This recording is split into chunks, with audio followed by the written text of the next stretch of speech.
Hello বন্ধুরা, শুভ দুপুর। তো প্রতিদিনই একই কাহিনী, কত আর শোনাবো, ওই হাঁসফাঁস জীবন। তো তার মধ্যেও রান্না বান্না সেরে, স্নান সেরে একটু রিল্যাক্স ফিল করছি। তো তার মধ্যেই ভাবলাম যে টুক করে ভিডিওটা বানিয়ে নিই। দেখাবো তো নিশ্চয়ই আমার রান্না আজ কী কী হয়েছে। তো তার আগে একটা কথা শেয়ার করে যায়, আর ভিডিওটাও আমার 3 মিনিট করতে হবে।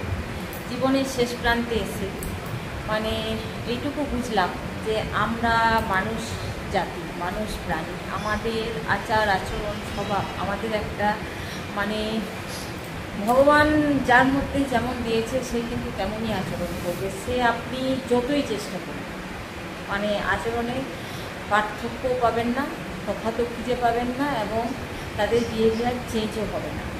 সেই অনেকটা কুকুরের লেজে আপনি যদি আগলা ইট ঝুলিয়ে রাখেন যে লেজটা সোজা হবে, তো কোনো দিনও সোজা হবে না। আমাদের মানে সোজা করতে যাওয়াই বৃথা, যতটুকু বুঝলাম। তো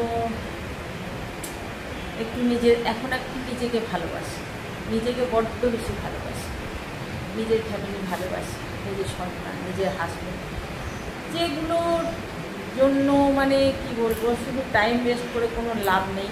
যে এই সম্পর্ক ওই সম্পর্ক সেই সম্পর্ক অনেক চেষ্টা করেছিলাম, তো সেগুলোকে গুড বাই বলে এখন শুধু নিজেদের দিকে নিয়ে বাঁচি, নিজেদের নিয়েই বাঁচি। তো চলুন আমার রান্নাবাড়িতে কী কী হয়েছে দেখি।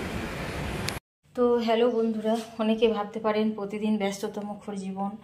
না, ব্যস্ততামুখর তো আমার জীবন রোজই, তাই বলে প্রতিদিনই কি আমি সেদ্ধ সেদ্ধ খাবো?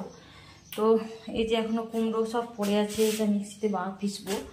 পোস্ত একটু বাটলাম, পোস্তটা আমি কি করব আমি নিজেও জানি না। যদি সময় পাই তো আলাদা করে পোস্ত করব, আর যদি সময় না পাই তাহলে কি করব, এই যে মাছগুলো আছে রুই পোস্ত হয়, কিন্তু এটা আমেরিকান মাছ বটে।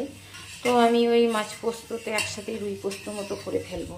আর এই যে হাজব্যান্ডের ডাল ছাড়া হয় না, একটু ডাল করে দিলাম। আর কুমড়োটা এখনও সবজি হবে। আর একটু পটল চিংড়ি ছিল, সেটা আমি গরম করে দিয়েছি। রান্না শেষ করে আবার আমি দেখিয়ে দিচ্ছি। এক বন্ধু জিজ্ঞেস করেছিল, একটা ফ্রেন্ড, যে দিদি ভাই আপনি তো দেখি রোজই মাছ রান্না করছেন, রোজই, তো আপনি কি নিরামিষ খান না? নিরামিষ আসলে সত্যি কথা বলতে নিরামিষ আমি খেতে পারি না, প্রথম কথা। আর দ্বিতীয় কথা, ব্যস্ততার জন্য স্কুল থেকে এসে হাঁসফাঁস করে রান্না করার জন্য যদি মাছ মাংস বা ডিম যে কোনো জিনিস একটা যদি হয়, মেনু একটু কম করলেও চলে, ভাতটা ঠিক সুটারে পেরিয়ে যায়। তো যে কারণেই এটা, হ্যাঁ। তো আর যেটা হয়েছে, ভাত হয়েছে, পটল চিংড়ি ছিল সেটা গরম করেছি, একটু টাটকা কুমড়োর মানে গাওয়া ঘি, ভাজা গুঁড়ি টাজা গুঁড়ি দিয়ে এই সবজিটা আমার খুব ভালো লাগে। মানে রসুন দিয়ে আমার কুমড়ো তরকারি খেতে পারি না, একটু মিষ্টি মিষ্টি করে ভাজা গুঁড়ি গাওয়া ঘি শেষে ছড়িয়ে দিই। আর এই যে রুই পোস্ত হয়, তো আজ মাছটা রুই মাছ ছিল না, আমেরিকান মাছ ছিল, তো যে কারণে এই পোস্তটা দিয়ে আমি নামিয়ে দেবো এবার। তো আজকের মেনু এই পর্যন্তই, টাটা, ভালো থাকবেন সকলে।